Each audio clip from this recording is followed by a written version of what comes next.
In this episode of Adobe Spotlight, I want to give you a glimpse of one of my favorite Adobe tools, and that is Adobe Character Animator. Adobe Character Animator is part of the Adobe Creative Cloud suite, and so all Utah educators, kindergarten through 12th grade, have access to this tool. Using Character Animator, you can select what's called a puppet. You can then map that puppet to your own face or the face of one of your students. You then click record and then simply start talking and moving your head. As your mouth moves, as you blink, as your head moves, all of that is reflected in the puppet that you chose and captured by Adobe Character Animator. Let's take a brief, closer look at some of the steps you would need to take to create your own Adobe Character Animator project. So here I am in Adobe Creative Cloud, and I'm just going to go up here to the top and do a search for Character Animator. And here it is. I'll click on it and click to install. And when you do that, it's going to take some time to install, but once it's installed, you can click Open and Adobe Character Animator will appear. Now that Adobe Character Animator has loaded up, I can see a variety of characters that I could control and sync to my own face. I'm just going to choose this character here named Tull. So I click on Tull and it opens up to the main Adobe Character Animator screen. You can see here at the center of the screen, I have my character, Tull, and he's trying to map to my face. As I'm talking, you can see the mouth of Tull is moving to try to mimic that. The next thing I need to do is to improve the sync by going here to the upper right corner. You can see that my webcam is on and it's looking at my face. And all I need to do is look straight ahead into the camera. And then when I'm ready, click Set Rest Pose. So give me a minute to do that. Okay. I clicked Set Rest Pose. Now look carefully at the video of my face in the upper right corner. You should see some red dots that are mapping my eyes, my nose, my mouth, and marking where those begin and end. And now my character Tull is going to be synced even better to my face. So watch what happens when I tilt my head to the left, tilt it to the right. When I talk, you can see that Tull is trying to match his mouth to mine. I can lift my eyebrows, and Tull's eyebrows move up and down. If I blink, Tull blinks. It's not perfect, but it works pretty well that way.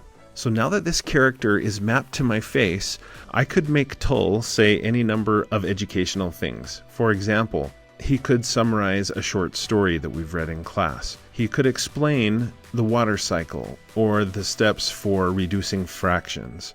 And actually, the educational possibilities are almost endless of what you could do with this character and what the students could have the character say or do for educational purposes. Now you'll notice that Tull is mapping just to my face. If I put my hand up and wave, nothing's happening. But the good news is I can use the mouse just by clicking and dragging the hand or the arm. I can move Tull's arm, and I can do the same with his other arm.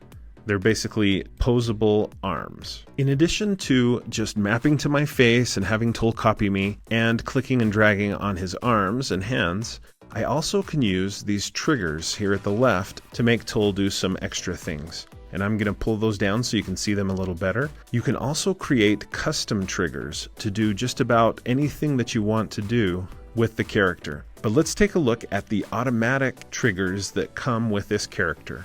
If I tap the number 6, you can see what Tull does. He frowns. 7 is surprised. 8 is smile. We've got sad. We've got laugh. We've got both pre-cry and cry. We've got growl, question, we've got heart, we've got squint, and that's a toggle, so you can have him squint, you can remove the squint by tapping the button again, and there are so many other triggers that you can activate by tapping keys on the keyboard. Just a few other triggers I want to point out. There are some arm triggers that are pretty useful. I can hold Y to make Tull gesture with his right arm. I can hold C to make Tull wave. If I tap Z, Tull puts his arms to his sides. So you can explore these triggers here at the left to help you prepare to make your animation. Now that I have Tull mapped to my face, and I know that I can click and drag on his arms, and I have a few triggers set up, I'm ready to record my animation. To do that, all I have to do is go down here to this red circle and click that, and I'll get a countdown before it starts recording. Hola! Welcome to Spanish 1 with Senor Bentley. I'm looking forward to being your teacher this year, and I hope you'll learn a lot in this class and enjoy learning a second language. Okay, after recording, I just pressed stop, and my animation is done. At this point, I can press play. Hola! Welcome to Spanish 1 with Senor Bentley. Okay, I'm going to press stop there.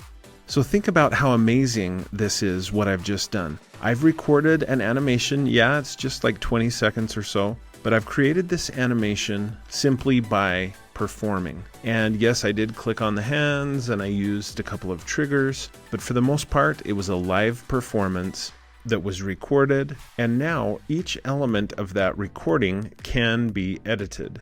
If I want to, I can select the different parts of this animation and I can move things. I could trim out certain parts of the animation. But rather than having to animate and move each little element of this animation painstakingly, I can just record myself and the character is mapped to me and the animation is kind of produced automatically. At this point, all I have to do is go to the upper right corner and click this share button. And I want to share this video via Adobe Media Encoder. So I'm going to click on that. And I already have this installed. If you don't, it should automatically prompt you to install it.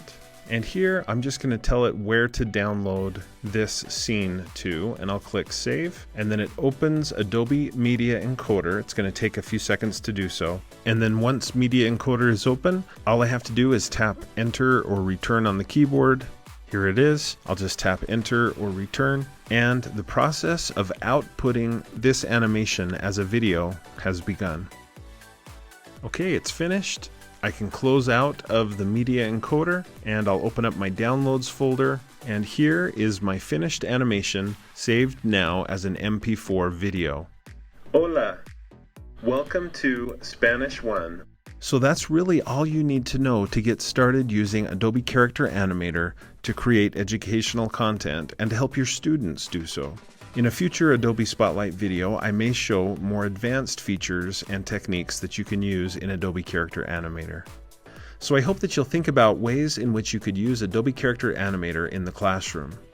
If the teachers at a school or district are interested in learning more about Adobe Character Animator, you can go to uen.org/development and choose Request Professional Development, and you could request that I or another member of the UEN Professional Development team come out to your school to present to the teachers on the topic of Adobe Character Animator. We'd love to do that so that you, and through you, your students perhaps, could use this tool to create engaging, exciting projects.